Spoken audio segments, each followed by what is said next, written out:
Hey everybody, welcome to the Muscle Intelligence Podcast. I'm your host, Ben Pakulski. As always, I want to live an amazing life. I want to love the way I look. I want to feel incredible all the time. We're searching the world to find the brightest and best guests for you so that we can help you do the same. And today's guest is absolutely no exception. A great friend of mine, brilliant and incredibly successful entrepreneur who's turned his life into a brain and body biohacking experiment. Matt Gallant joins me again today as a repeat guest on the podcast because the first time he got such an incredible response and provided so much value. I always try to bug Matt to come on again because I always learn something incredibly useful. Matt is someone who's pushing the envelope of really getting his brain and his body to perform at a super high level. You're going to love this conversation. We dive a little bit into entrepreneurship, but mostly we're diving into how Matt is hacking his brain and upgrading the way his brain functions and performs, as well as his body and all the things he uses and all the things he does to perform at the highest level possible for him, which is this constant evolution, the constant ascension of the mountain. And Matt is someone I look up to tremendously and respect. And these are some of the strategies that I'm going to start implementing into my life to get my brain functioning at an ultra high, call it savant-like level, which I would certainly put Matt at that level. Matt is so calm. Matt is so focused and so productive. And I think that maybe is what's very appealing to me. And I know why it's going to be so appealing to you. Today's episode of Muscle Intelligence is brought to you by BiOptimizers. BiOptimizers is leading the industry by always coming out with cutting-edge new products and formulations to support our greatest life. Today's featured ingredient is MagTech, and I think it's so important that we acknowledge that magnesium is one mineral that you are not getting enough of. Most people, if not all, seem to be magnesium deficient, especially if you're training. It's considered the body's master mineral with over 300 critical processes and reactions. Even digestion is implicated with magnesium, and I would highly suggest you guys check out BiOptimizers MagTech. Why? Because it's loaded with 7 different types of magnesium, and this is relevant because magnesium has different roles in different tissues, and by attaching the magnesium molecule to a different chelate, it can actually be more predisposed or more inclined to working with a very specific tissue. So if you take the same type of magnesium all the time, it's only going to tend to work on one type of tissue because of that chelate that's attached to it. So BiOptimizers has gone out and combined 7 different magnesium chelates into one incredible product. And this is a really great product with really high absorption. Matt and I talk about this a little bit in this podcast. And highly suggest you guys head over to magbreakthrough.com and you can use the code MUSCLE10. That's magbreakthrough, magbreakthrough.com/muscle. Or you can head over to BiOptimizers as well. BiOptimizers.com will take you there and use the code MUSCLE10. Don't miss out on this amazing opportunity to get hooked up with Mag Breakthrough. I hope you guys enjoy my podcast with my great friend, Matt Gallant. All right, ladies and gents, boys and girls, we are live with Matt Gallant in the Muscle Intelligence Facebook community. Guys, thank you for joining. Matt, thank you for joining from lockdown in Panama. 4 hours a week, buddy. Yeah, we're on hardcore lockdown here. I think the only place that's more lockdown is Dubai, where you need a piece of paper to get out of your house. But yeah, 4 hours a week. Any other time you get arrested, they've already arrested 600 people, so they're not playing games here. Yeah, I wouldn't imagine they'd be playing games in Panama. That'd be one place where I'm not going to mess around. Like, I'm going to tell you about my experience in Colombia. I was walking down the road. It was 1 a.m, and I got stopped by police. One came at the front, one came from behind, assuming I was going to, like, in some way be maybe non-compliant. And, I'm not, the last place in the world I'm about to start messing with anyone is South America, man. Yeah. You look around and it looks like Miami, it looks like a first world city, but the one place where you're very clear it's a third world country is in the prison. Yeah. I've seen the video footage. It's not a place you want to be. So, oh man. And I think people don't realize that is this reality of, like, if you go to prison, instantly you have to become somebody new, right? You can't be the same person you are in this civilized external world when you're in that ultimately uncivilized animalistic place. And that's not putting, a label on anybody. That's just how they exist. Is like you fend for yourself and fight for your life individually, or you don't exist, or you get destroyed. And that's, not to start off the podcast talking like that, man, because we're here to talk about optimization. And for those of you that don't know Matt, Matt has been a guy who I've been looking up to for a long time now, man. And I don't know if you know this, Matt, but like someone who's just really focused on optimizing every area of life. And, as someone who's a retired bodybuilder who optimizes body, Matt also is doing the same. And he's optimizing mind and business. And these are all things that, I'm fascinated and passionate about. And man, that's massive respect. I think everyone who listens to this show is going to get a tremendous amount of value. Yeah, I think it's one of the things that bonds us. We've been friends for a few years now, and we're just both hyper-focused and passionate about optimizing every aspect of our lives. So excited to share some gold. How do you balance hyper-focus with neuroses or obsession? Like, obviously obsession is a part of it, I guess, but how do you balance that obsession to be great with towing the line of being neurotic and OCD? It's a great question. First of all, I'm naturally obsessive. My wiring, and I've looked at my genes, and I have a very strong dopamine system, which tends to lead to compulsive, obsessive. Which I've struggled with, just to be fully transparent. I'm a recovered alcoholic and drug addict. So I know what that's like. And what I came to, and the real suffering, even when I got sober, the real suffering for me came from being obsessed with getting to the next level of business and life and having no gratitude for the now. And one of the things I love about what you do and who you've become is that you always practice gratitude. And it's one of these things I've built in my life. And what I've come down to is I can be striving for better, because I feel like that's innate. If you're focused and you've got goals and you're clear on your purpose and you're living your passion, like I don't need to even work on striving. It's just natural. But at the same time, the key for me, for most people, is to be grateful for where I'm at, right? So I can be grateful for what I have while striving. And I think that's the ultimate of both worlds.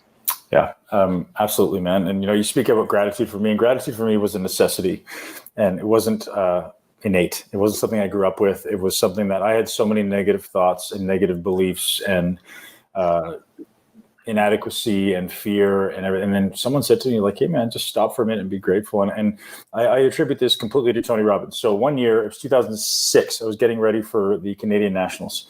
Actually, 2007, I was getting ready for Canadian Nationals. And I would walk upstairs. I made a commitment to myself that for 100 days, I was gonna do an hour of cardio every morning for 100 days in a row, never missed. And every day I would listen to Tony Robbins for the first 30 to 45 minutes of that. It was either Tony Robbins or Jim Rohn. And I went back and forth on those two. And so the first 3 minutes of that cardio was 3 minutes of gratitude, which is what Tony advocates. And we start with 3 minutes of gratitude. And there's nothing in my ears unless it was Tony walking you through gratitude. And it was just like, I'm so grateful for, I'm so grateful for, I'm so grateful for. And I committed to that for 100 days. Changed my life. And you start to look, and he would talk about, like, you just got a parking ticket.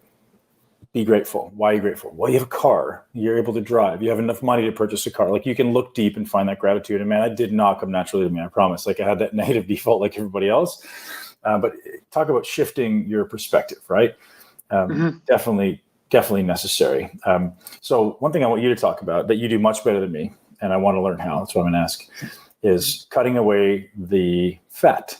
Meaning, you have so many things, so many plates that you juggle, as do I. We have a lot of irons in the fire, but you're really good at not doing the things you shouldn't be doing. You're really good at saying no. You're really good at, working on your highest and best and staying focused on those things, because that's your greatest contribution to the world, while not getting stuck in your business, right? Talk to me about that. It's not related to what we were going to talk about, but I think you have a huge value to offer there. Yeah, first of all, it doesn't come naturally. I mean, my nature, my two top strengths, if I do personality tests, is strategy and ideation. So for me, in a perfect world, I'd be locked in a room coming up with, dozens of ideas a day, new projects, new business, new products, new campaigns, new whatever, right? And I'm still striving for that, going back to striving. I'm hoping maybe in a decade or two, I'll be able to do that. Yeah. But I think it's being, I'm a hyper realist in the now. And when you're hyper realist and you look at what your resources are, and resources in business come down to the people around you, how much money you've got in the bank, what tools you have, whether it's software or services or things like that, and your own limitations, it helps focus. And I learned the hard way. At one point, I had 6 businesses on the go, and several multi-million-dollar a year businesses. And what I've come down to is less is more, right? And now I've got 2 main things that I'm driving on: BiOptimizers and another project. And if I really want to push those things to the level that I'm aiming for, which is 9 figures or billion-dollar companies, it's just a necessary thing. It's not possible to, at least at my level. Maybe if I'm Elon Musk. I mean, again, Elon has shown that it is possible, but he's a unicorn amongst unicorns. I need to focus and I need to do less. But again, it's not a natural thing. It's something that I've had to learn to do and focus. So, but it comes down to understanding your capabilities and your team's capabilities. Because ultimately, if I had, let's say, more teams, and these teams were well structured, and the teams had good systems, and these teams had good processes, could I be locked in a room and feed these 4 or 5 companies enough ideas and strategies to keep them all growing? Maybe. Because one thing I've learned is 1 hour of strategy and ideation can produce anywhere from 100 to 5,000 hours of man labor. And that's not an exaggeration, right? Like you can come up with a great new project, and the more ambitious it is, obviously the more labor it's going to require to manifest that. I mean, imagine if you wanted to build a new piece of software that would, help train people, and you got AI in it, machine learning. That's a lot of time. It's going to be a lot of coders' time. So, but again, if let's say you had unlimited budget and you had the right team, you had the right coders, you had the right CTO, could that manifest? Sure. Probably. But you need someone to pull it out of your brain and be able to integrate all the little pieces. That's what seems to always be the limitation, right? If you're not there to oversee the little pieces with your ideation and strategy, it's often the challenge to get it all implemented, integrated, right? Well, you hit the key word, which is integrator. Mm-hmm. So you need integrators. And I was struggling for a long time I was doing too much integration work, which I fundamentally suck at. Right. If we break down business roles as visionaries, as integrators, visionaries, the people that come up with the ideas, the strategy, the vision, the game plan, which again, I'm naturally strong at. And then integrators are people that execute, they game plan, they get it done, they follow up. Like my follow-up score out of 1 to 10 is a 1. Literally, I've done all kinds of tests that show that. So it was a huge breakthrough for me to realize, well, why am I wasting, I'm struggling here because I'm trying to do something I'm not good at. So in terms of success, it all comes down to how many integrators I have around me and what's their skill level as an integrator. And if you look at integrators, like level 1 is an assistant, right? It's kind of a mini integrator. Then you have project managers, and then you have a director. And then at the highest levels, you have a COO of a billion-dollar company that can integrate and manage all the moving parts of a billion-dollar corporation. So there's a lot of levels, and just starting with assistants and starting with getting people to, good project managers and then directors, that's kind of the evolution that I've followed. And again, at the end of the day, it comes down to that for guys like us. Man, I'm right in line with you. I think strategy and ideation is where I'm at, but I've also learned to become a good integrator. And that's, I think, where I'm faltering in business now, is I'm spending way too much time in that and not bringing those people on. Anyways, I don't want to talk about that. You mentioned something in there, and I think this is super important to pull out, is you said knowing your limitations. And I think that may be a huge believer in that. Right. Now, I would be ignorant to pass over that, because I think that may be the most biggest challenge for humanity, to know what you're great at and stay in that zone of genius versus knowing your limitations. Do you have a strategy? Do you have a system? Do you have a book? Do you have a thought on how to dig into that? I do. The core strategy is to do every personality test you can. So I'll just highlight the big ones. Mm-hmm. Number one is, I would say, Strength Finder from Gallup. It literally tests your strengths, and it's one of my favorite tests. Second one, just reading the book. Sorry, I've read that, or I have that book. I haven't read it yet, but is that reading the book or going and actually doing the Gallup test? Well, doing the test and understanding what it means, right? And then it categorizes you into 4 different categories: executing, influence, strategy, and kind of relationships. So you can see from a big level kind of where you fall on, but then it'll literally score you into 34 different strengths. It's incredibly powerful. So that's one. Second is Colby, and that shows you, are you good at following up? Are you not good? There's Rocket Fuel, which, by the way, that's the book to understand the integrator Gino Wickman, right? Visionary relationship. Yeah, it was Gino Wickman and Mark. I forget Mark's last name, but yeah, he co-wrote it with a guy. That's a great test. That's free. DISC is very valuable. We use Predictive Index, which is kind of a better version of DISC, but it's kind of designed for hiring. But DISC is also very powerful.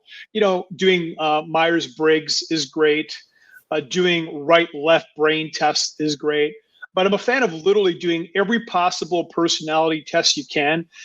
Get somebody to look at your nutrigenomics and look at what your genes are, because again, understanding that I have a very strong dopamine system helps me understand that, I can get addicted to things, right? For an example.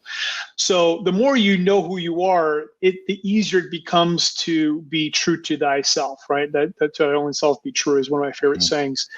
So that's kind of the shortcut. And then ultimately, I think a lot of experimentation in terms of going out there and doing things. Because one of the filters that I use with hiring is passion, purpose, and proficiency. And purpose is the hard one. And I'll give you an example. You might be passionate about, let's take you for an example. I think you're a great example. So, because I think all 3 of these you're in high alignment with. Your purpose is, and it's evolved, but right now with what you're doing with muscle intelligence is obviously to help people optimize their own lives, help educate people, and you're world class at it. It's also your passion. But sometimes, and for me, I'm the kind of guy, and it goes back to my brain, the nature of my brain, I can develop a lot of passions very quickly.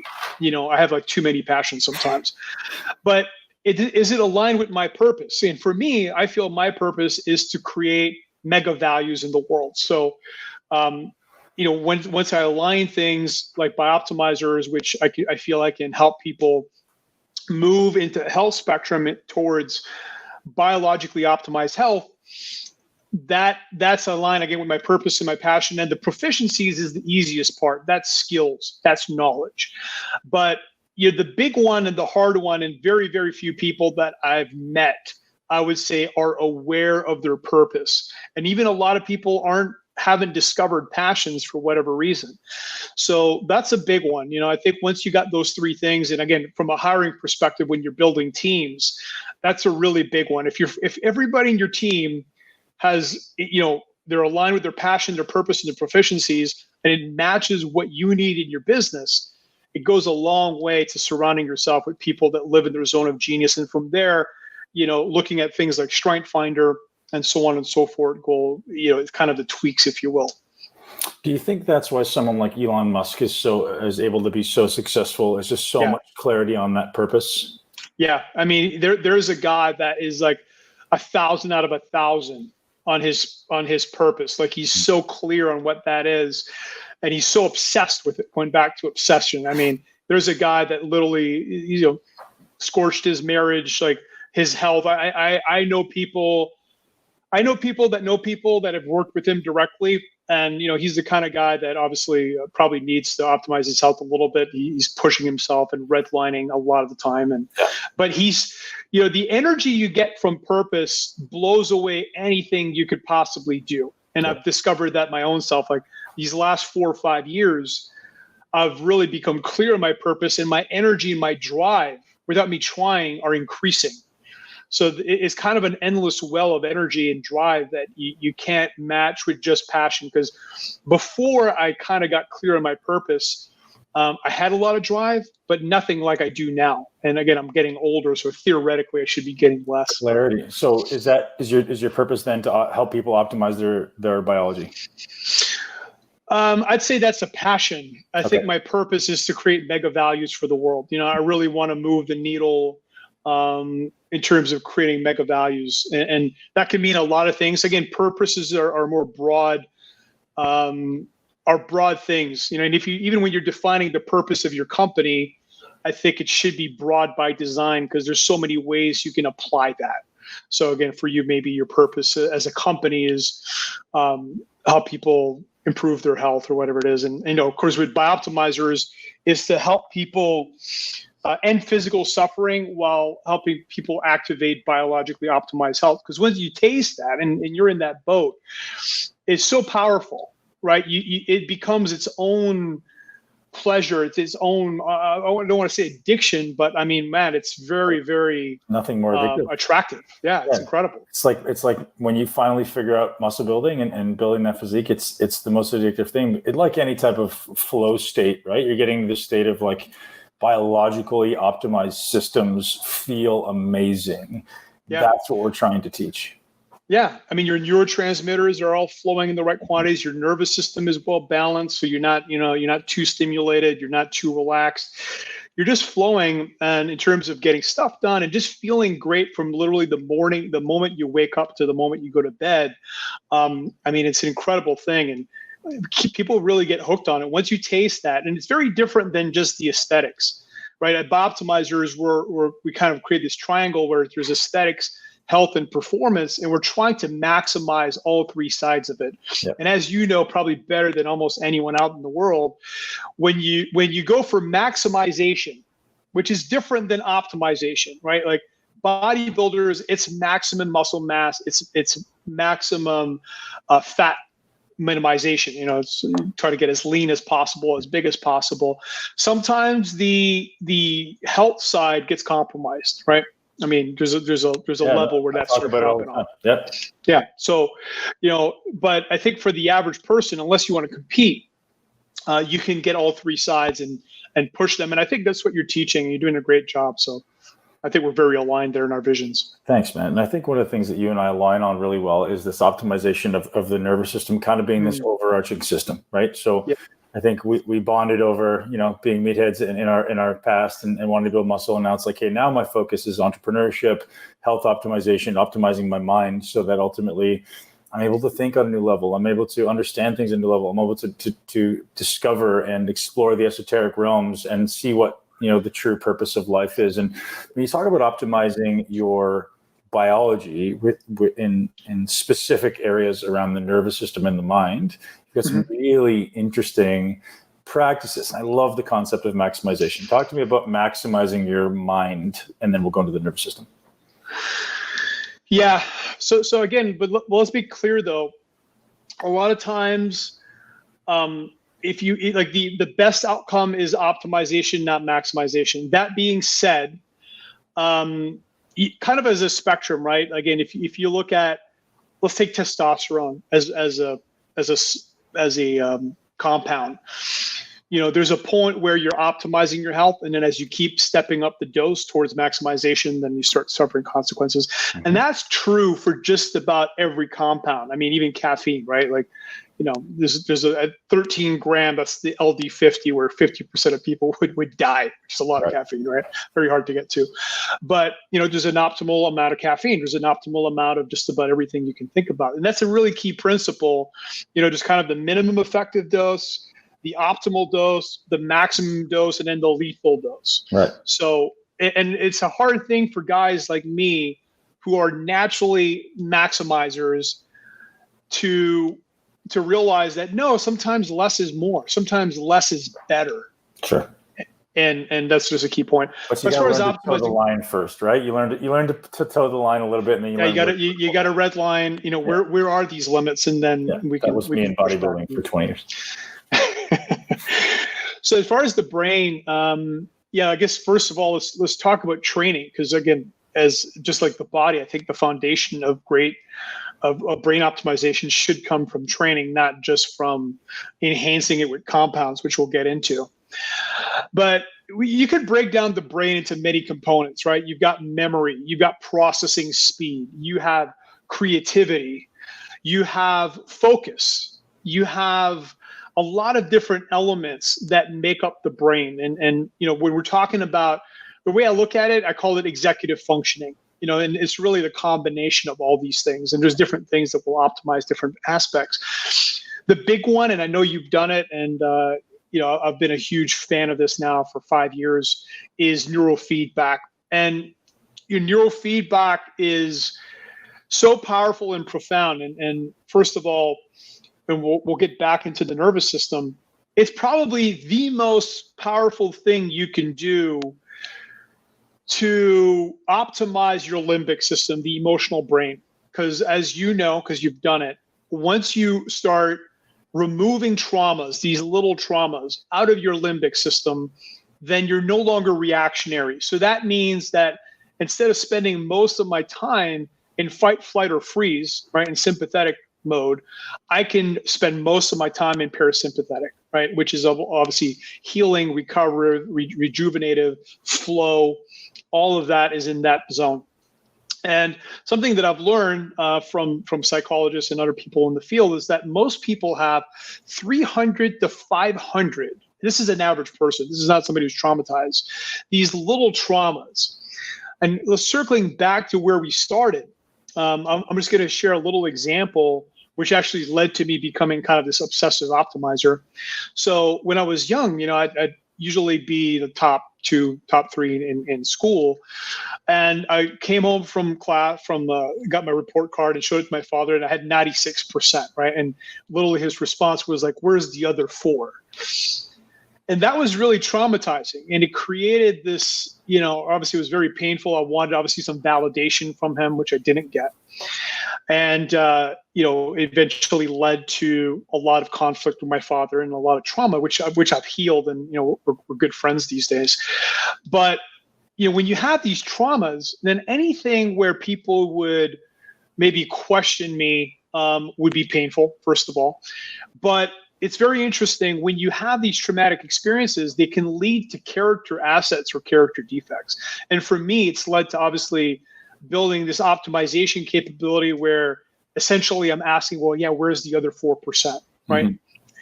Mm-hmm. But here's the great news. When I heal that trauma, right, I did the forgiveness work and built the gratitude for that experience. Mm-hmm. First of all, that is no longer in my nervous system. So I don't have this reactionary experience if I'm missing 4%, but I've kept the gift, right? The gift is this optimization capability. I can look at a website and think of 50 ways to improve it. I can look at any system and think of usually 50 ways of improving it.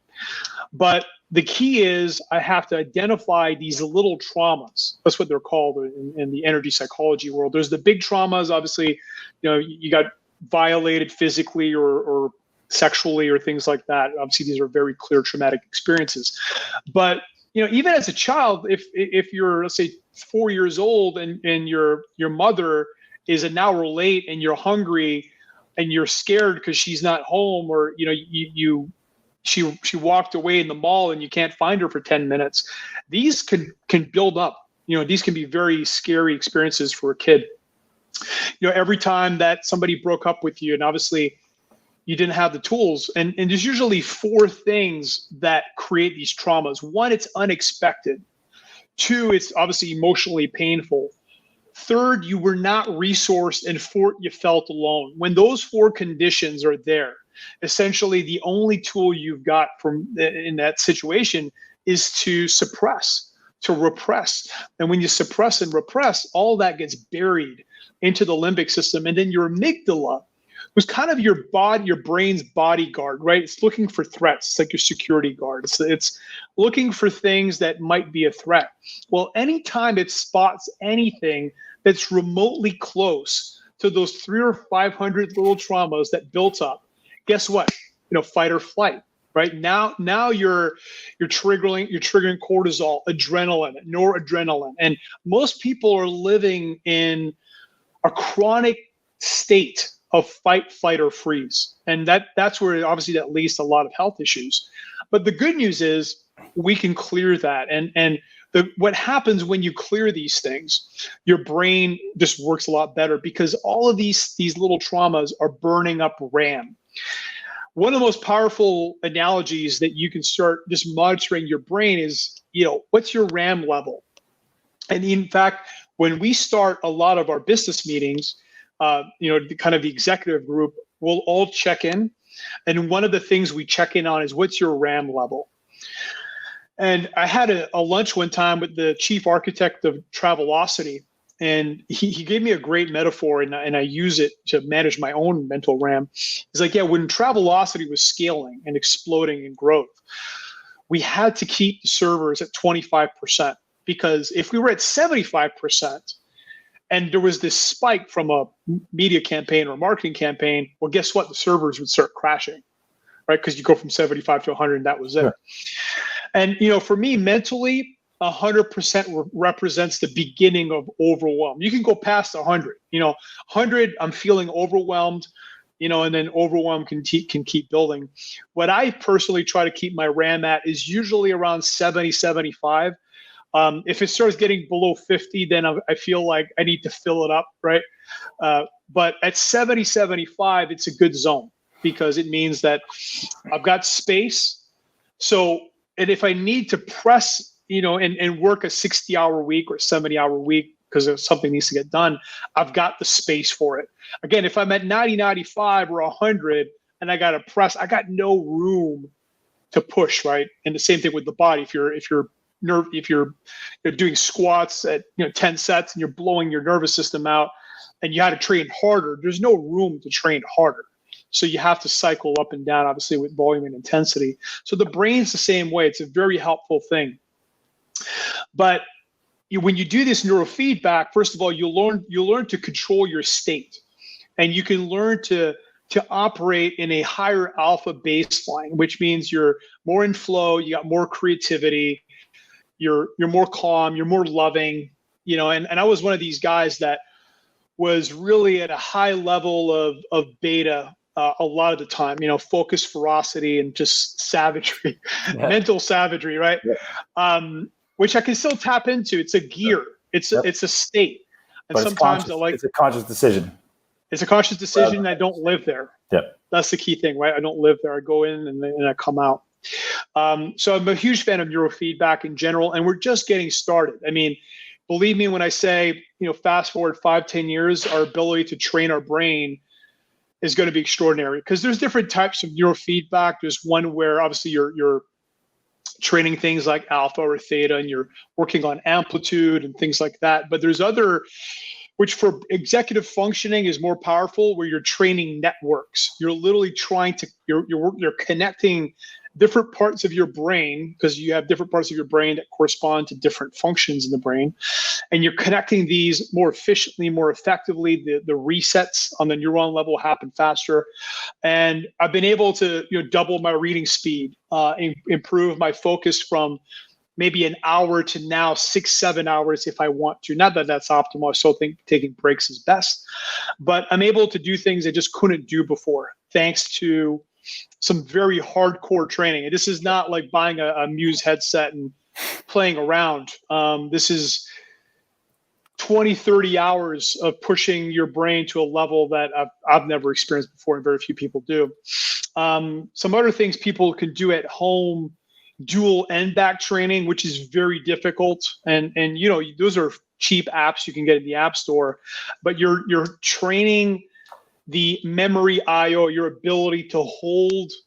It's kind of your RAM, essentially, in a certain way. It's kind of your short-term RAM, where you're able to hold different sounds, the letters, and visually which squares lit up. It's very difficult.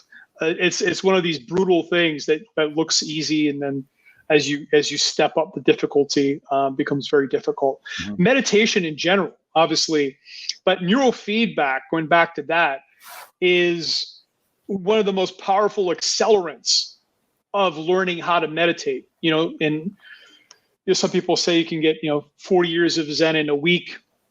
I don't know if it's that much, but I would say probably it is several years. It's literally probably a 50 or 100xer in terms of speed. And I've seen that with myself and with other people. One guy in particular that we both know, he has literally a Zen master mind. And it took him about 7 trainings. Does he stay there, Matt? Like, because I know we've talked about the level of gamma he's able to attain. From your experience, you interact with him more than I do on a regular basis. Does he tend to live there? That's his next level. Yeah. His next level, which I think he's working on and getting more and more there, is learning to operate from there. And here's the thing. And David Hawkins talks about at 570 on the map of consciousness. You get past that, your ability to function in the world decreases. And I think that's directly correlated to gamma. Do you think he's going to go there, or is he getting there? I think so. Yeah. So, but that's the decision he has to make is, do I essentially give up on functioning and go for enlightenment? And I think for him at this point, it's a conscious. What is he, 30 years old? He's not very old. 35? He's in his late 30s. Yeah. 30s. That's good for him. Really. Yeah, amazing. I've got a couple of questions I want to ask you, and I'm going to pull this back about 3 or 4 minutes in the conversation because I think this is a relevant question. Reverse roles on yourself here for a second. What do you say to young Matt when he comes back with 96?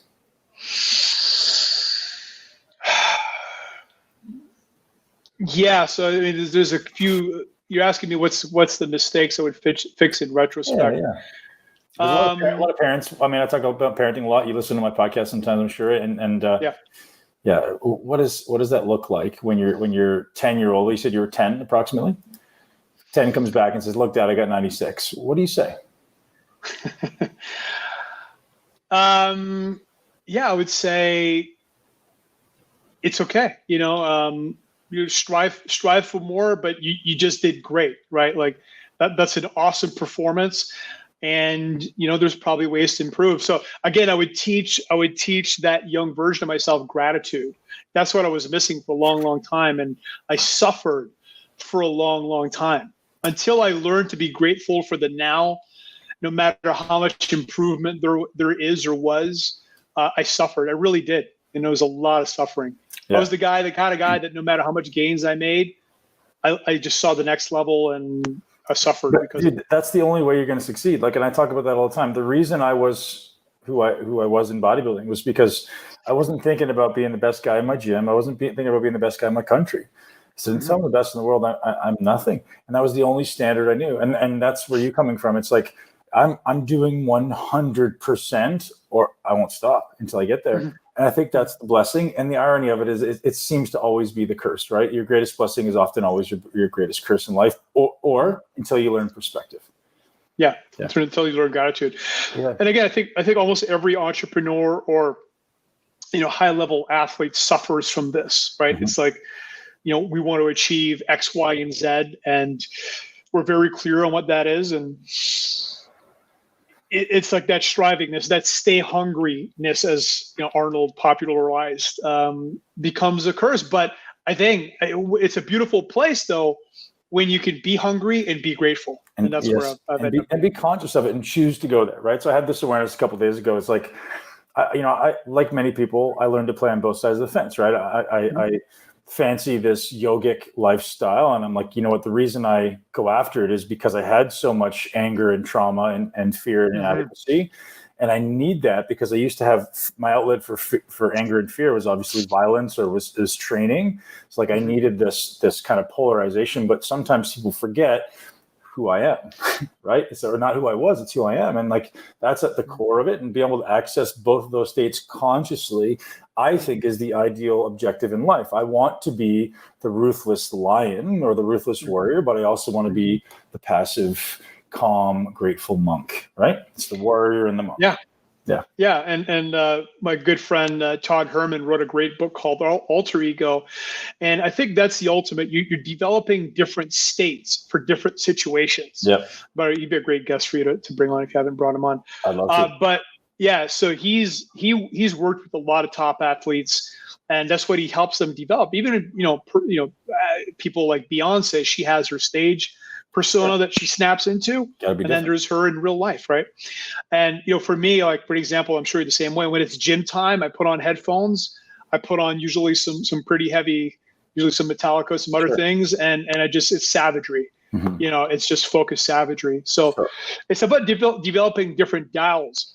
And it's interesting because the Russians, that's their natural way they see personalities. It's like, you develop multiple personalities for different things, whether you call them personalities or alter egos or states. That's the thing. You're a different person with your kid than you are with your wife, typically, or with your friends. I hope so. You're a different person in business than you are at the gym. You're a different person when you're meditating and going for God than when you're, again, dealing with some different challenges. So, and it's something that you can cultivate. And again, I recommend people read Alter Ego from Todd Herman. It's a great book that teaches you how to do that. And it's something I think I've done unconsciously. Now that I'm conscious of it, I'm working on developing more and more dials on the TV, if you will. Yeah. So neurofeedback is it's massive for the brain. Yeah. Well, let's talk about some compounds too. So that's where I'm going. So neurofeedback is very taxing to your brain, right? So you're going in there and you're training, like it's like training your biceps or your quads, like you're putting a demand on the system, and you have this amazing pre and post neurofeedback protocol. I'd love to get into that. Yeah, we do. Yeah, and that came. There's something really beautiful in terms of learning opportunities when you're maximizing. Mm-hmm. When you're pushing something at its full capacity, you see where it breaks. Exactly. You see the weaknesses in the system and you see its strengths. Mm-hmm. So that's the level we've gone to on the brain side. So for an example, when I did my first round, we were 3 guys and we were all crashing and burning by day 4. And it was a 7-day thing. By day 4, we were all running on just pure willpower. I remember like day 4, day 5, I literally had to psychologically and spiritually summon a warrior spirit to keep me going. That's how exhausted I was. And the other guys were just crashing. They were passing out in the whole 9 yards. So I realized right there, okay, well, there's some real physical issues and limitations we need to resolve. Mm-hmm. So we started upgrading from there. So the second training, one of the biggest game changers, and I talked to a guy who does brain scans literally 2 days ago. And he said something mind-blowing that validated this approach. We started taking 50 to 60 grams of ketone esters a day. Mm-hmm. Okay. And if you know what ketone esters are, it's way stronger than salts. Mm-hmm. So it's a super, super, super physiological dose. Is that like 3 servings of like a human kind of esters? Is that what you're doing? About 3 bottles? It's two. Well, it's 2 of those. Yeah, and I like ketone aid a little better. I think it's a little stronger. I've tried both, and so and 2 things happened. One, we were able to train a lot more and not get exhausted and train 5-6 days and not crash. And the other thing that happened was and this is the key, was the recovery. So we had more energy during the training, but what shocked me was the rejuvenative capabilities that we had on the ketones. And I've talked to Dom D'Agostino, and he validated that, it is very powerful on the nervous system, because the limitations, and we've kind of created this neural matrix, if you will. You're breaking down the brain and the nervous system into the different components. And we started optimizing each one, because ultimately, the weakest component of that becomes a limitation. And we've been optimizing now 6 times. So every time we've been adding stuff. But I just want to say that the ketone was the first one. The second big one was the nervous system. Because similar to squats, right? Ultimately, your nervous system really becomes the limiting factor, which is different than the brain. Of course, they're linked, but as we know, like you could burn, for an example, 1,000 calories walking around your neighborhood. Your nervous system's not going to get taxed, but go burn 1,000 calories doing 10 sets of squats, 20 sets of squats. Your nervous system is trash for days or weeks sometimes. And that was becoming the limiting factor. Now, what fixed that? And this is, to me, the key thing to your nervous system, and it's magnesium.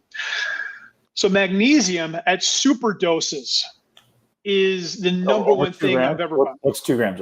Sorry, what's super dose? Over 2 grams? Yeah. So in terms of, let's say, call it a nervous system repair phase, it's 4 to 6 grams. Now you got to spread it out. Otherwise, you're going to have disaster pains. Multiple sources. Like you're not just taking one type of magnesium. It's like 4 or 5, 6 types of magnesium. Yeah, well, let's get into that. So different magnesiums tend to go to different parts of the body, right? And they repair different parts. So, we started taking, the best mag at the time, in my opinion, was Quadramag from Poliquin. It was a good one. So it kind of started. We started with 2, then 3, and then 4. And then we kept doing the research, and, I was taking multiple pills. So what we've done at BiOptimizers is we blended 7 magnesiums, including orotate, which I'm a huge fan. I'm a huge fan of the orotates in general. I think they just get better utilized by the body. When you switch, for an example, from a zinc whatever to a zinc orotate, you definitely feel the shift. And I think it's the same thing with magnesiums. And we've added the cofactors. For some reason, most magnesiums don't have the cofactors, the manganese and other things that help absorb it. And we worked with, let's just call him one of the top formulators, and he's very a guy behind the shadows. So he's an expert with monatomics and different trace minerals. So we've added those, and we've tested with or without, and they do have a palpable effect. You feel it. And people that have tried magnesium breakthrough, which is what it's called, which again is 7 magnesiums plus the cofactors plus the monoatomics, it's their favorite magnesium ever. And for an example, I use it. It's incredible before bed. You take it usually 90 minutes before you want to go to bed. Take 3 caps, which is about 1.5 grams. You'll definitely start, getting tired, which is great. But I was burnt out. So let me just rewind a little bit on my magnesium journey. So I was burnt out, and I couldn't drink coffee anymore because obviously you have this myelin sheet that covers your nerves. And when you're stressed out, and stress can come from anything that triggers the fight or flight, including coffee, right? Coffee is a fight or flight. We'll get into different nervous system compounds because, some stuff stimulates the sympathetic side and some stuff helps the parasympathetic side. But bottom line is I was burning, obviously, my myelin sheet raw on some level because I would drink coffee and instantly feel frazzled. And if frazzled is a great nervous system fried term, you know what I mean? Like there's a certain sensation in your nervous system, like felt frazzled. So I started, doing the 4 to 6 grams of magnesium and high dose fish oil. So I was doing about 15 to 20 grams, and that protocol came from 3 different parties. Poliquin, from Mercola, and from another guy. He's a good friend of mine. He's more on the spiritual side, and they all came from different places, and they all landed on that protocol. So I tried it, did that for 60, 90 days, and then I could drink coffee again. Like it repaired my nervous system. I think it repaired the myelin sheet. So going back to the brain training, usually before, during, and after, we really ramp up the magnesium, we ramp up the fish oils, because you're just going to be utilizing the magnesium and the fish oil at a level and a pace that is super physiological. So those are critical. So anytime you're really going to be pushing your brain, I'd say ramp up the dosage. And usually the stomach and the intestinal tract can handle about 1 gram per dose pretty easily. Some people 1.5 grams, 2 grams becomes tough to handle. So if you're doing 4 to 6 grams, it's 4 to 6 times, and there's no issues because the magnesium will pull water through, and that's what creates that kind of flushing effect. Although we've created magnesium breakthrough to minimize that. Go ahead. Were you pushing like choline sources as well, and lion's mane, things for BDNF, or was that not something you guys added into the protocol? Of course. Okay, well let's get into that, because another component or aspect of the brain is neurogenesis, neuroplasticity, which if you do a neurofeedback or meditation in general, it improves. But I've been a huge fan of lion's mane for a long time. Again, I'm a 5 gram a day guy, especially before, during, and after trainings, which, most people take 1 gram, but there is a difference. Yeah, for sure. However, let's talk about some more powerful compounds. The thing that I've discovered, this was the last training. So the last training was the best one yet in terms of like zero recovery except my nervous system, which, I just slept a little more for 2 weeks and then I was back, but the brain function was just right into peak and then just kept building. And like really the last week or two, I've just felt I'm hitting new levels. But cerebral lysin, I've become a huge fan of, and mega dosing cerebral lysin. So I'm doing, I was doing 10 mLs of the Russian stuff a day, which is a high nasal dose. Spray? No, this is injection. Injectable. Okay, so it's a big needle. 10 mLs is a big needle, but I gotta say, smoothest stuff I've ever injected. Like least painful. Like, I mean, vitamin C and L-carnitine hurt way more than. So this is from TaylorMade. Is this like from Ryan Smith TaylorMade? No, so I started with the TaylorMade stuff, and first of all, they don't make it anymore, unfortunately. And to do the doses I was doing with TaylorMade, like you would have been spending, I think, 10 grand a month or something. Yeah. So the cerebral lysin is incredible. I mean, it's one of the most powerful things, and usually, 10 mLs is a loading phase, and then I'm about to drop to 5. I've just been doing 10 mLs now for about 2 months, and I'm going to drop to 5. But it's a 6-month cycle. If you look at the research, and I've chatted with people that do it, they tend to stay on 5 to 6 months because it keeps building, and I'm feeling it build. And then I stack that with cortexin, which is similar to cerebral lysin. By the way, you have to be careful. I crashed my immune system twice on it. Like the dose, you got to respect the dose. So I did a little too much, and I crashed my immune system twice on cortexin. It is very powerful, but man, what a stack. The cerebral lysin and cortexin, one of the most powerful nootropics. And again, to me, it's, when you're talking about stuff that improves BDNF, I put it a little bit different in terms of nootropic effects, because I'm not a guy, I'm a big fan of cycling through things. And, for an example, I like qualia, but I do qualia maybe once a week and once every 2 weeks. Right. I'm a fan of, because anything that hits receptors, I don't want to be pounding my receptors on a daily basis. Take CBD, which I'm a big fan of. I mean, you get the best effect if you take it maybe 2 or 3 times a week. Same thing with caffeine. Same thing with a lot of different compounds. And ideally, you're rotating through these different, let's call them short-term boosters. But stuff like, lion's mane and magnesium and fish oil and even cerebral lysin, you're talking about, foundational baseline game changers. So I categorize them very differently. And again, I don't want to blast my receptors or even worse, crash an axis.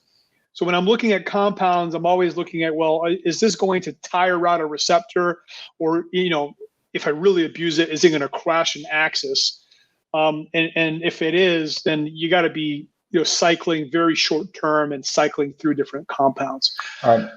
I think this is hugely valuable. I think people want to know this high level stuff, but now I want to pull this back down a little bit and go, okay, what are the action items for normal people who aren't going and doing neurofeedback? Is there still value and utility in doing these high dosages, or do you recommend moderating it over time? How much magnesium should they be doing to optimize nervous system and brain function ultimately? Like we all, of your, let's say they're using the 7 magnesium breakthrough.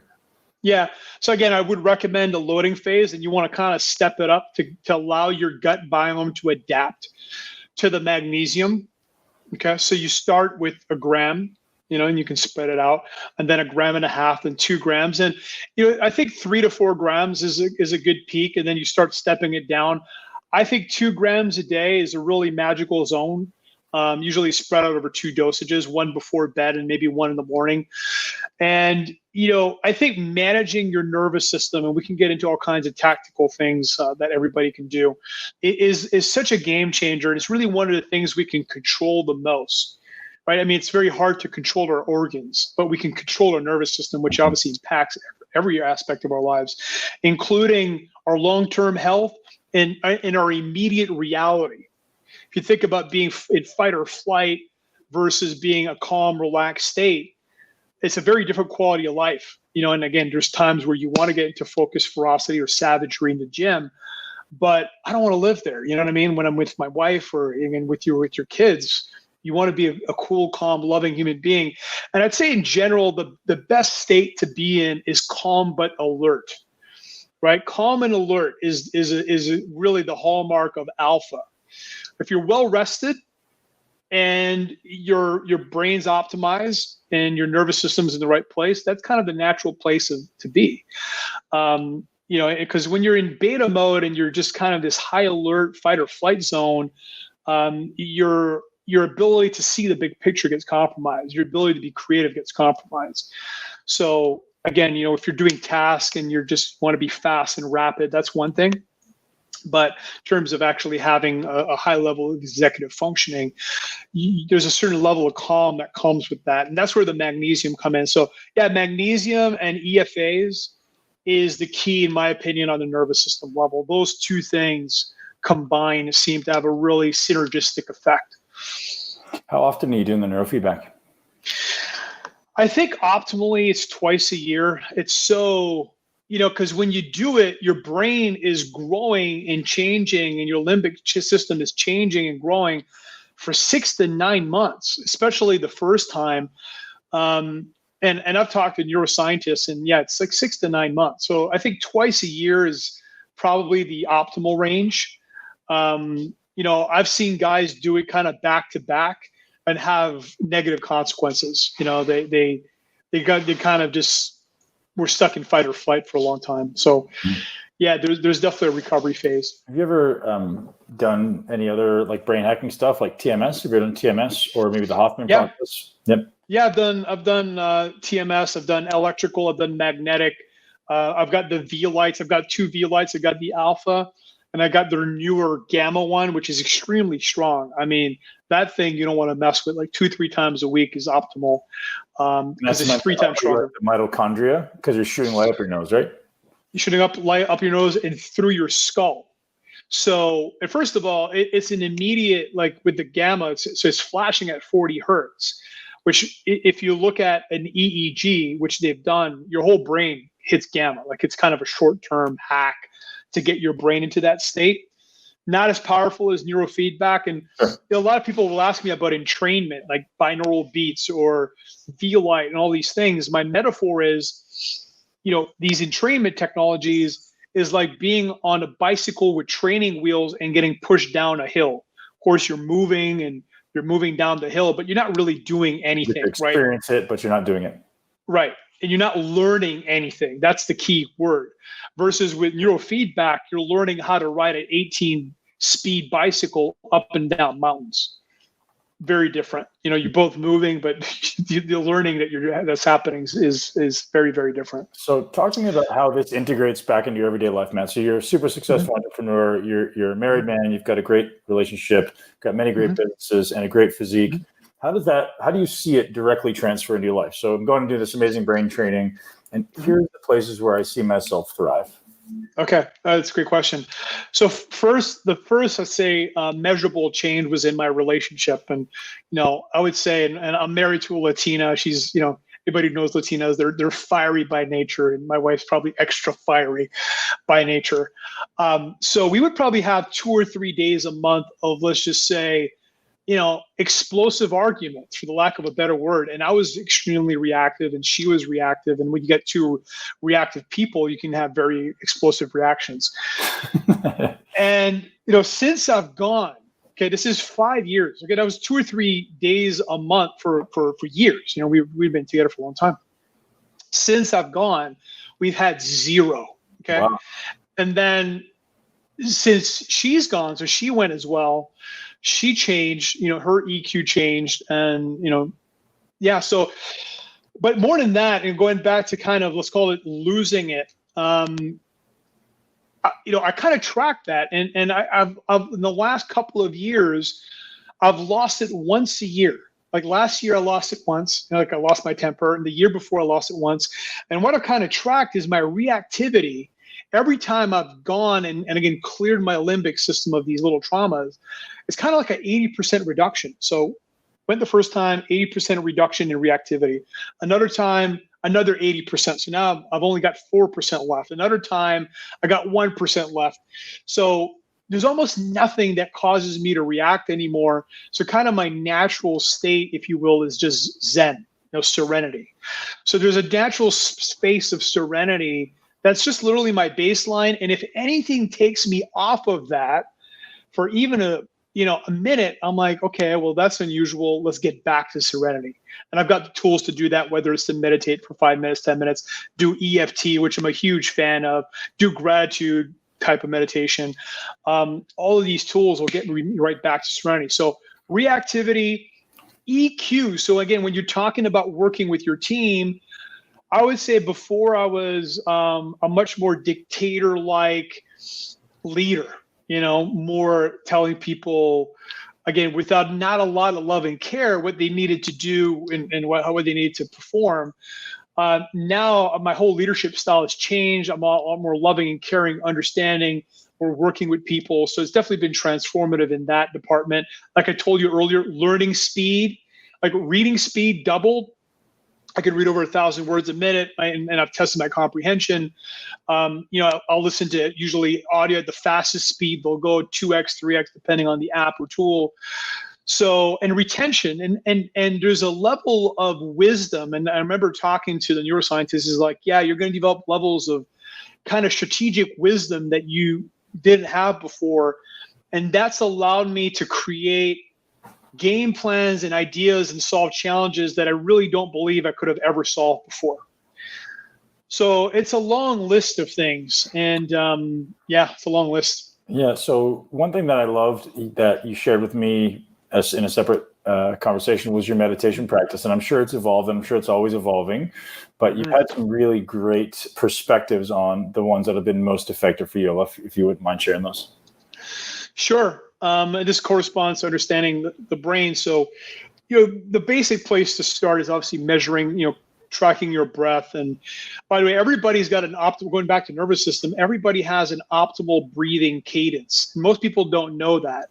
So for me, and you can get wired, and literally as you're breathing in, you'll see the nervous system, it's measuring HRV, but these are medical grade systems, not Oura Ring or stuff like that. And literally, if there's any stress in your breathing pattern, you'll see the HRV drop, right? So for me, and again, depends on the person, I'm like 6.5 seconds. And again, this is not box breathing or any of that stuff. 6.5 breaths a minute or 6.5 seconds per breath? 6.5 seconds in, 6.5 seconds out. Okay. So most people are between 5 and 7 seconds. Now, when you hold your breath and stuff like that, whether it's on the inhale or exhale, there's a stress response, and there's benefits to doing those breathing techniques. And I'm not bashing them at all. There's a lot of different benefits, different breathing techniques. But if you really want to maximize your nervous system's calming, it's really just a no force.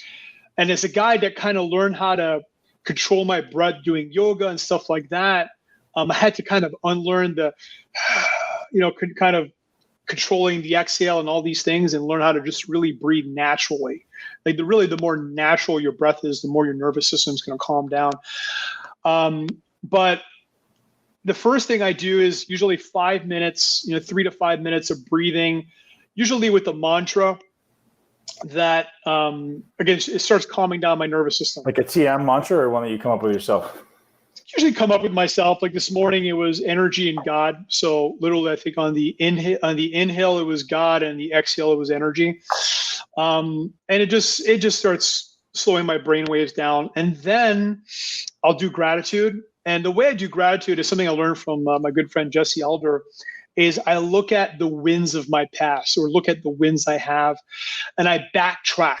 And the backtracking is kind of the unique aspect that Jesse develops. For an example, I'm grateful for my home, right? And I backtrack that to what led to that, which makes me feel like I'm a manifester. It makes me realize, well, yeah, I worked and I earned this amount of money, and I was able to purchase this place. And there's a deeper sense of creatorness than just the gratitude, right? Is gratitude plus my ability as a manifester, which is kind of where I'm going with this meditation.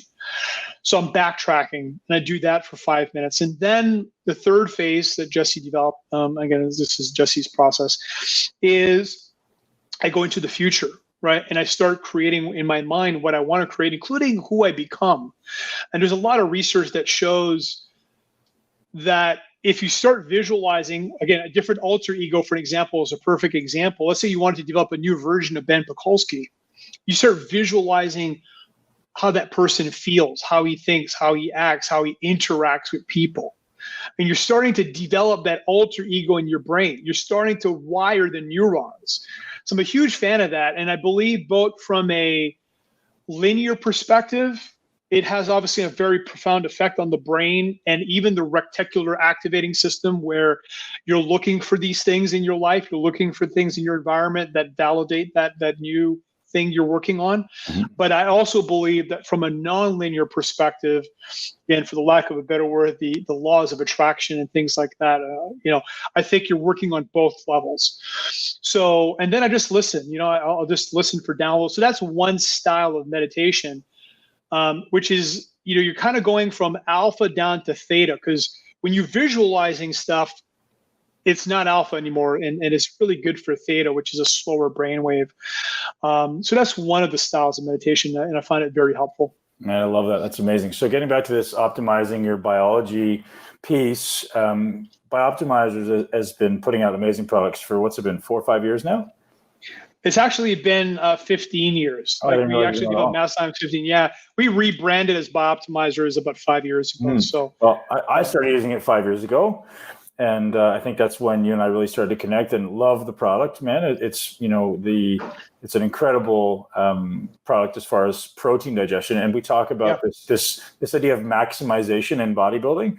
Well, if you're looking to optimize digestion, you probably just eat less meat and let your body kind of optimize the digestive tract. If you're looking to maximize digestion, which is kind of what we're trying to do, we're trying to build muscle, then it probably allows you to push that level of maximization further. You've got an amazing video online that just is mind-blowing, and you can tell everyone about that, because I know it was a really interesting experience you guys did. I'd love to hear about Masszymes and now these Proteolytic probiotics you guys have come out with. Yeah, so again, when you're pushing calories, let's say you're trying to gain as much muscle mass as you can, and you know this because you've told me, the limiting factor and the if you will, where the biggest constraint is the eating. Mm-hmm. Eating becomes a challenge. Eating, yeah. Yeah, literally putting the food down. And I do 6,000 calorie to 8,000 calorie days 1 day a week. And what I've learned and experienced is that these products, Masszymes and HCL Breakthrough and P3OM, allow me to eat 6,000 to 8,000 calories comfortably, because I've done it with or without. And, it's the difference between kind of bloated, gassy, stomachs hurting versus, being able to digest the food and being able to eat the next meal. So I think, again, if you're eating, I'd say above 4,000 calories a day, even above 3,000, 3,500, these can make a massive difference in your capabilities, first of all, of consuming more food, but more importantly, it's breaking the food down and then transporting it through the intestinal tract, which we have an ingredient called astrozyme, which does that. And then third, assimilating it as muscle tissue. Because even within the blood, once something goes through the intestinal tracts into your body, the enzymes in your body are what will take raw amino acids and then convert them into muscle tissue or peptides or neurotransmitters. So, people think about food. Well, okay, food, good quality food is step one. Breaking it down is step two. But step three is the assimilation, which is transporting through the intestinal tract and then turning that into muscle tissue or organs or neurotransmitters or peptides or cells when it comes to the fatty acids or brain tissue. So very few people understand that that's a critical piece of it. And that's why we're so big on proteolytic enzymes. We like to say that it's like turning 1 gram of protein into 3 grams, because you're going to break down way more protein into amino acids, first of all, and second of all, transport a lot more of it, up to 66% based on the studies that have been done, through the intestinal tract, and then I think, assimilate a lot more of it. And there's been mind-blowing research done on athletes in terms of even recovering from injuries, where you're cutting the recovery time in 50% or more. Yeah. And that happens when you take the proteolytic enzymes on an empty stomach. So when you take things like magnesium on an empty stomach, they'll go through the intestinal tract and actually have systemic effects, which can have profound effects on recovery. That's how I take it daily when I'm fasting. I actually take probably 5 or 6 capsules on an empty stomach and with a lot of water. Mm-hmm. And what I notice is that general dull ache that you get, after being a bodybuilder for 20 years, just goes away. Mm-hmm. And if I train really hard, it just seems to feel like, hey, that muscle soreness has gone away. And one thing that I've become a huge advocate of enzymes and HCl since realizing how much stress is impacting the digestive tract. I don't know if you want to speak to something like that, but the decreased production of HCl, the decreased ability to break down proteins because of the amount of stress we live in. And I say this all the time, but you get this. Like, you speak about a breath at 6.5 seconds in, 6.5 seconds out. So that comes down to about 5 breaths a minute. Right? Most people are breathing at about 15 to 18 breaths a minute, right? So they're breathing 3 times the rate they should be. Why? Well, because their sympathetic nervous system is turned way up. So what do you think your digestion looks like when you're breathing at 15 to 18 times a minute at rest? Your digestion is effectively destroyed. You're leading down the path of leaky gut, inflammation, indigestion, and ultimately having a great physique, not building muscle, not recovering really well, leading down this path of having this entire inflammatory cascade. Because it all starts with stress, right? So if someone's living that stress life, being able to support your digestive tract is massive. I'd love it if you'd like to speak to that a little bit. Yeah. So the estimates are, by the time the average person's at 40, their hydrochloric acid and their digestive enzymes are down to about 30% of what it was at the peak. And I think for a bodybuilder, there's a lot of interesting evidence of that. It's even less than that because they're eating so much food. Mm-hmm. Right, they're stressing. Yeah, they're digesting so much food. They're stressing their digestive system like literally 3 or 4 times more than just the average person, right? Yep. So I think, again, for a bodybuilder, it's critical for their health and for their bodybuilding success to be using, again, the strongest enzymes possible, which magnesiums are on the proteolytic side, and stack that with HCl. And you can then add the P3OM, which is a proteolytic probiotic. So the probiotic actually helps to get the protein out of the amino acids. Sorry, the amino acid of the protein. So that's really, I think, the ultimate digestive combo is those 3 products together. And you're going to get just a lot less distended bellies. Because a lot of people think, well, the GH is what causes the distended belly. I think there's a lot of evidence of this, that it's just food, it's bloating, it's gas, it's, bacterial overgrowth. Yeah. And then loss of control of the abdominal muscles. Because you're always full. Always full. And then you're like, oh, you got to hold your waist in. I'm not holding my waist in, man. I can barely hold it in. You couldn't do it. Because it was always trying to be 320 pounds. Like, you're eating so much meat and so much food. And again, even if you're not 320 pounds, like even at 240 is still a huge amount of food. So like any large amount of weight relative to your structure, right? You're breaking down a whole bunch of food. And one thing that we didn't acknowledge, and I kind of shouted it out there, was pharmaceuticals. Prescription drugs, we know, are destroying people's guts. So anyone taking any type of prescription drugs, you need digestive enzymes. It's a must. And HCl for most people, not everyone, but most people. And that's something we can advocate, a little testing method for people.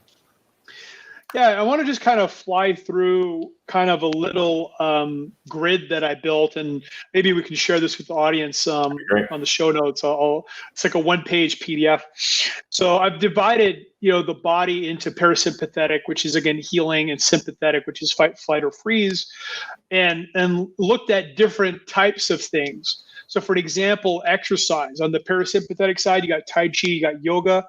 On the fight, flight, or freeze, you got weightlifting, sports and running. On the biohacking side, on the healing component, you've got floating, which, by the way, the number one by a long shot, in my opinion, floating in a sensory deprivation tank is the ultimate parasympathetic shifter. Meditation, EFT, which I'm a huge fan of, and let's call it sleep, which we're both huge fans of. On the fight, flight, or freeze side, obviously things like cryo is a little more in that mode. music, right? I mean, everything. Remember, we talked about this on the first time I was on the show. Listening to class, and there's some research that just came out that proved this, which was awesome. I just saw it recently. If you're listening to Metallica or whatever type of music gets you amped up during a workout, obviously it's going to increase the fight, flight, or freeze response. But as soon as you're done working out, shift the music, classical and stuff like that. And I just read research 2 weeks ago that proved it was an improvement in recovery, which is key. Looking at neurotransmitters and hormones. On the parasympathetic side, you got serotonin, you got endorphins, you got oxytocin, you got anandamide. On the sympathetic side, you got adrenaline, noradrenaline, you got cortisol, you got dopamine, emotions. On the parasympathetic side, you got gratitude, happiness, joy, peace, serenity, fight, flight, or freeze. You got fear, anger, that drive, willingness, any emotional reactivity. Lifestyle-wise, things you can do on the healing side, hanging out with your pets, playing with the kids, making love, walking in nature, relaxing at the beach. On the fight, flight, or freeze, work, intense sex, right? So sex can kind of be either or. Supplement-wise, on the healing side, you got reishi, L-theanine, CBD, CBG, CBN, lavender oil, which I'm a huge fan of, ashwagandha, and magnesium, which we've talked about. On the sympathetic side, you got coffee, any stimulant, THC, nicotine. And then on the brainwave side, you got alpha, theta, and delta. And on the healing component, and then on the fight, flight, or freeze, you got beta and gamma. So I'll share this PDF so you can post it in the notes. Great. But when you start really understanding all these different sides, the key is not to be in parasympathetic all the time or to be in fight or flight. It's knowing how to move back and forth and knowing, well, you know what, I'm a little fried right now. I'm feeling my nervous system is frazzled. I need to spend a little more time and energy and resources healing my nervous system. Go floating, take the magnesium, sleep more. And even like something like a massage, and if you're getting these intense, muscle release, muscle activation type massage, that's a fight or flight response, right? Mm-hmm. I've had some where I'm like squirming, and versus kind of a Swedish massage where it's, you're kind of passing on, going in and out of theta. That's more of a healing type of experience. So it's really powerful. It's really been profound for me to learn how to manage my nervous system, especially as an intense, high output driving entrepreneur and guy that likes to work out hard. I think for people like us, it's 10 times more important that we learn this dance, because the average person watching Netflix and chilling and working a low intensity job, they don't need to worry about this, but guys like us, we need to. Man, I think everyone's nervous system is overstimulated, and I think learning how to access, especially my audience, that they're even if you're sitting in front of the television, chances are your heart rate's not 5 breath, or your respiration rate's not 5 breaths a minute, is it? Right. So, and that's where we should be on average, right? 5 to 6 breaths a minute. And what should we do to get there and make that our default state, so we can access our mind, so we can access our calm emotional states without being reactive? And I think that's a very appealing opportunity for people that are listening. Learn to start first hacking your nervous system, so you can start doing it with things like magnesium, things like meditation, and then allowing yourself to go deeper and deeper into those daily practices like consistent meditation, neurofeedback, floating, things like that. But taking those quick fix supplements are so important to be able to calm you down, so you can then access. It's the wedge, right? It's the fin into the wedge in the door. Get something in the door so that you can start doing those bigger impact tasks. So Matt, man, thank you so much for being here. I'd love for you to tell us where we can access BiOptimizers and where we can learn from you ultimately. Yeah, so BiOptimizers, which is spelled BI, and then optimizers.com. If you use Muscle 10, you'll get 10% off of any products. We have some cool stacks that, including some of the stuff we talked about. If you want to learn more about our magnesium product, go to magbreakthrough.com/muscle10. So magbreakthrough.com/muscle, all small caps, and then 10, and you'll get 10% off of magnesium. So again, for anybody who's a bodybuilder or training or eating a lot, I would recommend try Enzymes and HCl together. It's really magical. And then for people that really want to optimize their nervous system, definitely try Magnesium Breakthrough. Is an incredible product. Yeah, I'm a massive advocate of Enzymes, and this is this is just my honest opinion. Like, I use it as often as I can, as often as I need. So if I'm consuming a larger meat meal, I'll take in anywhere from 3 to 5 capsules. If I'm taking it between meals or in the morning, it's a little bit more. And I find, 2 or 3 capsules is enough, but I'm a big guy and, I'm a maximizer. So I'm sometimes pushing to 6 to 10 capsules. And I really notice a difference. I really notice my inflammation goes down, my joints feel better, and just that overall general ache, maybe from training hard, squatting, deadlifting. It's like turning it down the volume on the burn, on the discomfort that exists, even not when I'm not training, right? Which is an honest statement. And I've been using proteolytic enzymes, man, since 1999. I started on Wolf enzyme. Yeah, I started Wolf enzyme in 1999, and that product is.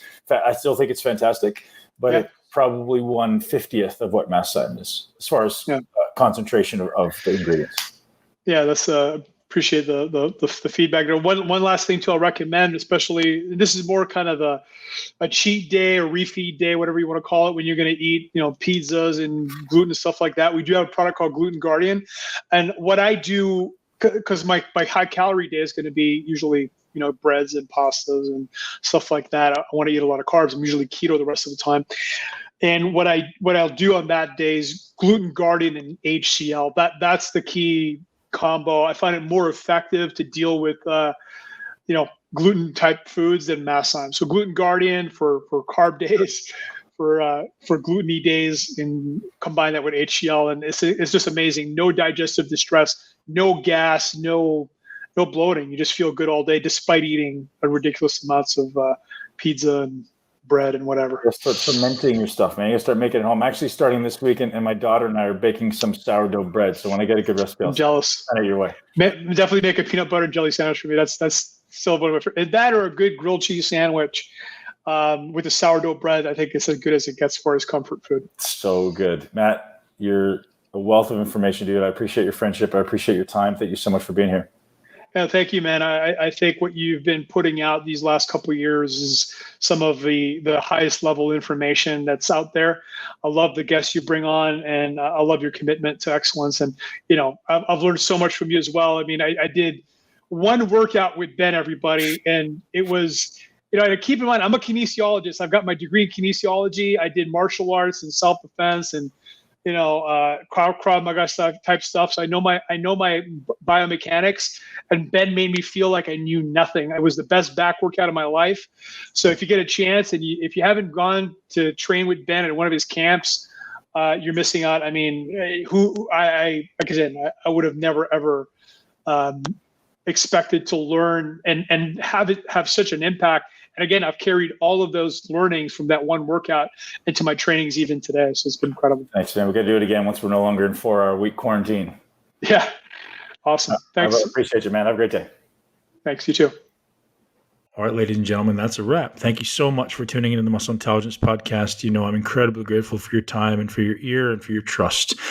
And we continue to build this amazing community of inspired, successful, and passionate people in the muscle intelligence community on Facebook and around the world. I'm so grateful for each and every one of you guys. I hope you enjoyed my conversation with Matt, where we talked a lot about his quest to balance his obsessions and neuroticisms, perhaps his addictive behaviors, which I think a lot of us have at some level, how to stay focused, which is really challenging for a lot of us, how to not waste time, how to be great in whatever you want to be great at. We talked a little bit about the personality assessments, which I have every one of my mentorship clients do.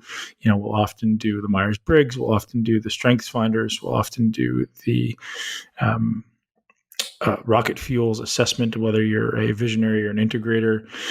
So important. These are things we talked about today, and hopefully you guys enjoyed this podcast. If you did, I know Matt would appreciate a follow on social media. He's building up a social page. He's also got an amazing website where he writes great articles and great stories, and he has so much value to offer to this world. So I highly suggest you head over there and follow Matt. And also definitely don't forget to subscribe to this podcast, whether this podcast or any of our other ones has helped you. We would appreciate you sharing it with at least one person you know and love who wants to live their greatest life in a body they love. Guys, thank you so much for being here. And don't forget to go over to biooptimizers.com and check out the product Mag Breakthrough. This is something that I do not ever want to go without. Magnesium is something that I take daily. This is one of my non-negotiables. So for myself personally, I'm taking about a gram at dinner and then about a gram before bed. And that really makes a difference for me in my heart rate variability. That makes a difference in the way that I sleep and feel the next morning. Also seems to make a pretty big difference to my blood sugar. So inflammation, insulin regulation seems to be massively impacted by my levels of magnesium. So something to think about, guys. Head over to magbreakthrough.com and use the code muscle10. You can, as I said, you can also go to biooptimizers.com and the code muscle10 will work there for you too. Same company, same product, 2 opportunities to access. Have an amazing day. I really appreciate you being here. Thank you for always supporting the podcast and have a wonderful day. Talk to you soon. Thank you so much for tuning in to Muscle Intelligence. If you enjoyed today's episode, please be sure to share it with at least one person you know. Make sure you're subscribed so you never miss an episode. This podcast is for information purposes only. The statements and views on this podcast are not medical advice. This podcast, including Ben Pakulski and the producers, disclaim responsibility for any possible adverse effects from the use of information contained herein. Opinions of guests are their own, and this podcast does not endorse or accept responsibility for statements made by guests. This podcast does not make any representations or warranties about guest qualifications or credibility. This podcast may contain paid endorsements or advertisements for products or services. Individuals on this podcast may have a direct or indirect financial interest in products or services referred to herein. If you think you have a medical problem, consult a licensed physician.